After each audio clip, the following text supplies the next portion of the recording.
Welcome, friends, new and old. What a pleasure to be with you over this next half an hour. I was reflecting on facilitating a memorable learning experience. And yes, 20 years now that I've been doing that. And I remember one of my very first ones. I was actually about 23 years old.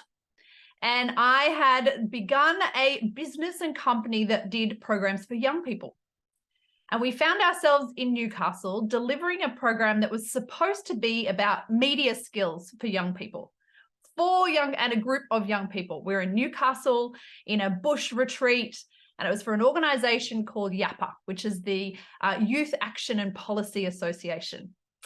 So we had planned this whole workshop around PR skills, how to do your own media as a young person, and turned up thinking we knew exactly what we were going to do and it's going to be so great and everyone there would really enjoy it. And within the first 5 minutes, we were losing them. I could feel it. It turned out we had children in around the age of 15 to 17 years old. They didn't really want to be there. They'd been told they had to come. And here we were teaching them media skills, which to them, they're like, when are we ever going to use this? So within 5 minutes, I was failing. So I had to think very quickly on my feet. And it helped me to learn one of the very first lessons in terms of creating a memorable learning experience. One was agility. But 2 was you have to know how what you're going to share with them is relevant to their now. How is it going to help them in their world that they are in?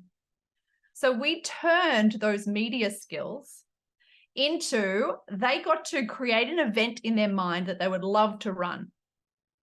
Whether that was a big DJ event, whether that was a fast car event. They got to just create whatever event it might be. And then they got to work out what the media skills would be, how they would promote that to the media and get attention for that particular event. So we turned it around from community events and leadership into what would be most relevant for them. And it was where I learned how to think on my feet and be sure to always place myself in their shoes. So today I have been charged with the opportunity to share with you over those last 20 years, I've worked with police organizations and I've had them playing with balloons. I've been to the Kingdom of Bahrain where I got to work with the teenagers there in a different language, through to C-suite executives at Amex and IBM in India. So there's this full gamut along that way. And each time we have to find ourselves being agile to the people we find ourselves in front of. And for me today, that's all of you wonderful people, or those watching the replay afterwards. So we have a lovely session together to learn from some of that experience that I always like to share, because I know that you all have a huge amount of experience, a huge amount of wisdom that you would like to share, and you want to make sure that it's really memorable for the people who you are in front of. So part of our journey today is for me to help us go from information dumpers. Too often we find that people with lots of knowledge, they just want to dump it in front of people. And it's actually really quite boring. You've probably had that experience and been in the room with that before. We want to become an experience creator. That's how we become memorable. Learning, especially in our current times, has to be about an experience. And that's everything from when they're signing up with you through to when they walk in the door or come into the Zoom room to when they finish.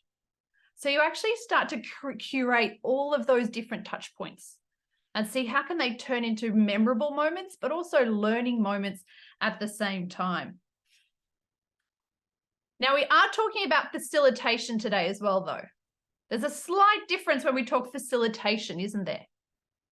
Compared to training, lecturing, keynote speaking, mentoring, coaching, Now, each of those are learning opportunities, yes.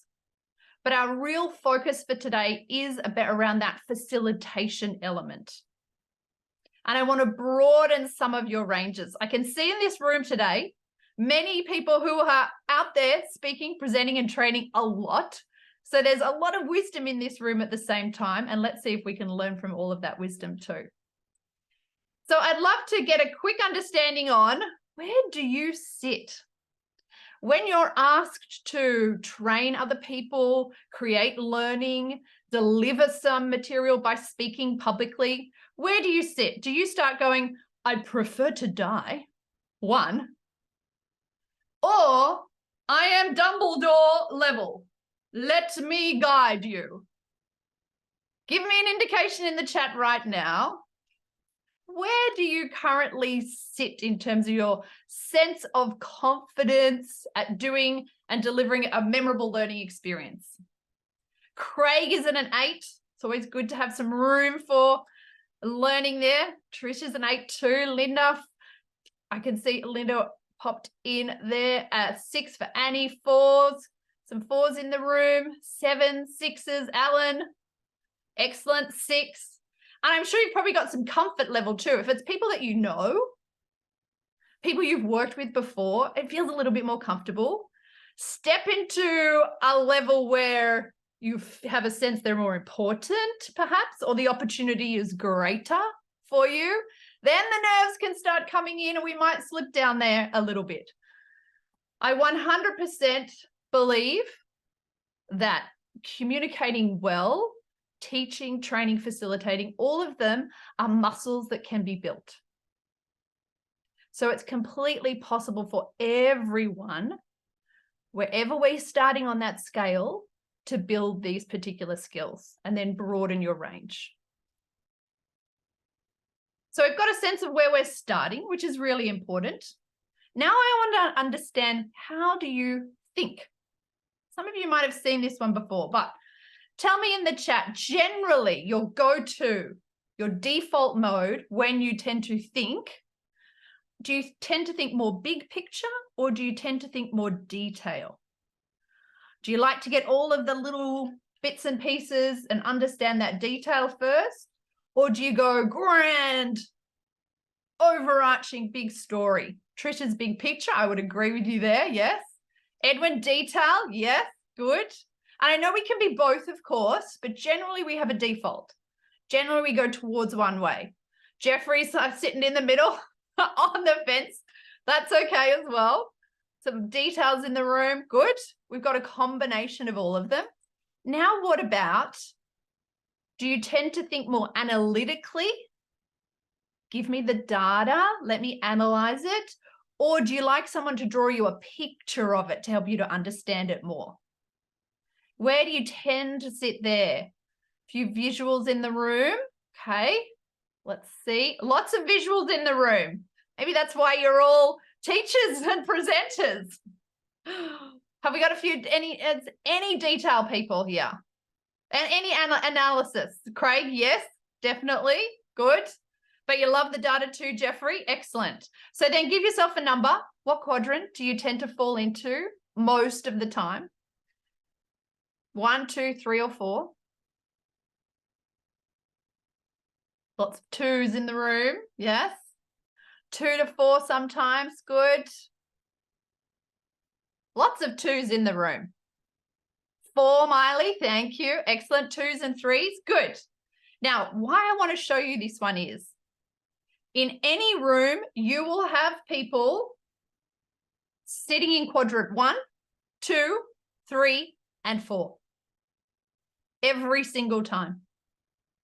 But majority of the time, our default, when it's our turn to speak, communicate, present, teach, is often just the way we like it. We presume that's the way. That was like me as a 23-year-old stepping in going, this is how I think they'll do it because I liked it that way. The biggest part about a memorable learning experience is making sure we are looking at all of those different ways of explaining it, bringing it to life. The visual way, the big picture way, and the analytical way, the detail way. That will then help capture a lot more people in that room. in terms of how they think themselves. So you might go, oh my God, that's really hard because I just do it this way. Yes, but that's part of the responsibility of you taking up that position at the front of the room, that you've done that thinking. You've done that working out different ways of explaining what it is you want to share. Now, we have the top 3 challenges I think most people face when it comes to creating a memorable learning experience. Before I reveal mine, I'd love to hear in the chat right now, what are some of your challenges? What do you find challenging about creating a memorable learning experience? 1 or 2 that quickly come to mind for you. Making it personalized. Very good, Pier 1. Good name. But also the engaging, good, maintaining engagement. Yes, we hear that one all of the time. Yeah. Going in the order, perhaps, you tend to try and just push. You do a lot of the pushing, perhaps, Miley. Sometimes people like to do that because they don't want to give up a little bit of the control to the room. It takes a fair bit of confidence to go just present all the information and actually turn it into activities or questions or brainstorming. It requires giving up control to the room a little bit there. Confidence, Amanda, is always one. For everyone in this room, it would be the same, depending on the level at which and who's in the room. Too much information, Adrian? Yes, definitely. How can we cut it down? Nerves and engagement. Great. Let's see if you got my 3 then. Attention. Definitely. We tend to go, are they listening? And how do I keep them listening? How do I keep their attention when their phones are going off and way more interesting than you sometimes? How do we get them staying with us? But also it's about acquisition. Did they actually learn something? Can they now do something differently to when they first stepped in the room with you? Do something or think or feel differently to when they first came in the room? And also then, is it about, for me, we find the challenge is, will they actually action it? People are often overtrained and under-implement. How can you help them with implementation? Most of the time, it's about getting the practice in the time they are with you as much as you can, which means often presenting less information. But actually, the biggest challenge we find, particularly when it comes to confidence, is you think it's about you and how much you know and how impressive you are, or what you're wearing, or who you know, or how energetic you are. Actually, it's not. It's not about you. It's about them. Did they catch it? And can and will they run with it? That's the litmus test. So always step into their shoes. Always step into their shoes. So our 4 key ones today, you want to step into their shoes, then map it out, what you're going to present. Then look at how you can bring it to life, and never underestimate the power of practice. But we underline all of this with back yourself. You've either been asked to do it because they know you've got something to share. You're doing it perhaps because you've done it and you want to present it to other people as well. That underlying inner confidence, even if you're a little bit nervous, the underlying inner confidence will show through in making it really memorable. So a few fundamentals to think of then is audience, environment, and time. This is before I've even opened a PowerPoint presentation. This is before I've even started thinking about content. So I go audience. Okay. Who is going to be in the room? How many of them? What sort of jobs do they have? What sort of life do they have? Why are they coming along to this conference, to your event, to this particular networking event? Whatever it might be, like getting a real understanding of who are these people. 15-year-olds who don't want to be there, that would have helped me when I was 23 years old. What problems or challenges are they facing? and why they've chosen you, and generally what sort of knowledge level are they at. So this is where you go back and you ask lots of questions. Or you're brainstorming yourself as to who you're wanting to attract to your particular session that you're running. But the audience is really important because then you step in it from their shoes.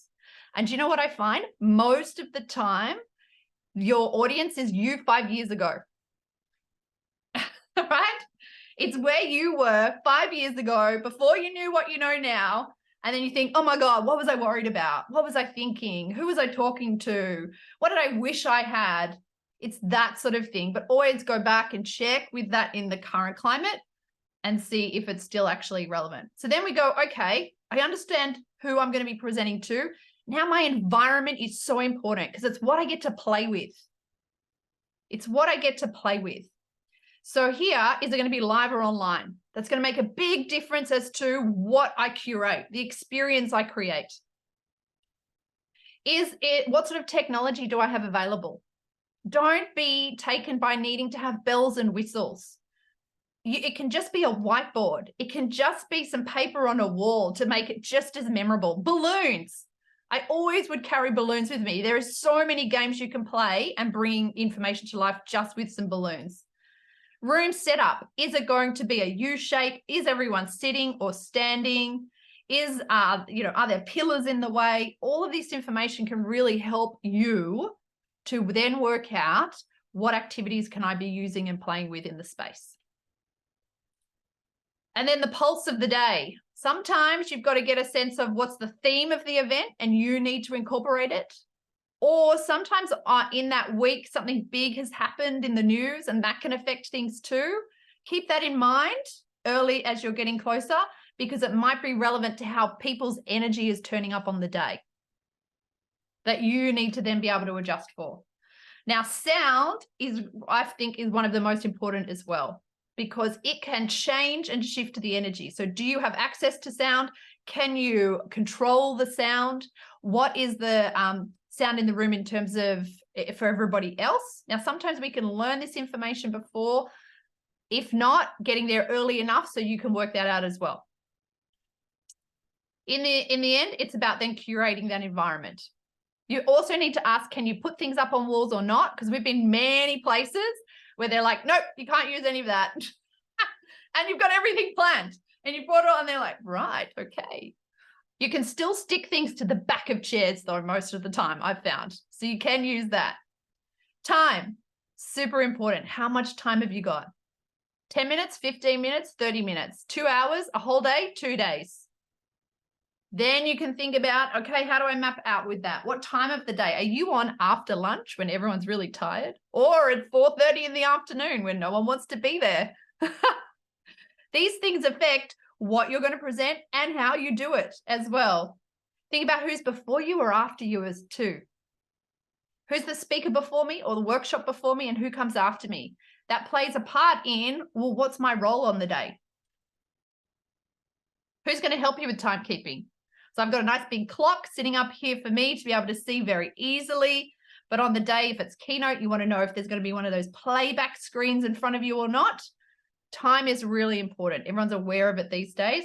And I say be mindful of time, but don't let it be your master. What I mean by that is you still need to be responsive to the needs of the room. So if you get moved off to a different topic that's more important for that group than what you had planned, you need to have that flexibility, but still keep to time and respect the time. So we have all of those that then feed into our content. And now we start working out, okay, what am I actually going to focus on with these people today in terms of your content? Now, we love this double strike strategy, and I use Post-it notes a lot. Anyone else love Post-it notes? Yeah, I've got a few nods of heads. Yeah, I've got lots of colors and big walls to use. So then you can do a big dump of everything. You know that information beforehand, note everything down, divide it into these 3 categories. Must know, good to know, interesting. Because most of the time you want to cover too much. Use interesting sparingly. They're really good for anecdotes and stories and things like that. The must know, and this is a really big key. What is something you can share that they can't get or hear anywhere else? These days we can Google everything, YouTube it, learn somewhere else. So really think to yourself, what is the experience or knowledge that they can have while they're with you they can't get anywhere else? For us at Speakers Institute Corporate, it's the actual practicing of presenting and getting feedback straight away. You can't get that through a video. You can't get that through an online program. I've done the Simon Sinek one and his art of presenting, and it's just videos of him, which is amazing and really great, but he hasn't seen me present and helped me improve. So that's like the key one there. What's something they can't get anywhere else? Even if it's provocative, even if it's like something you wish everyone was talking about, it's the really standout one there. And then you actually cut your list in half and cut it in half again. That will help you to get really down to the core that you need to cover and give you a chance to work out, how do I play with this and bring it to life,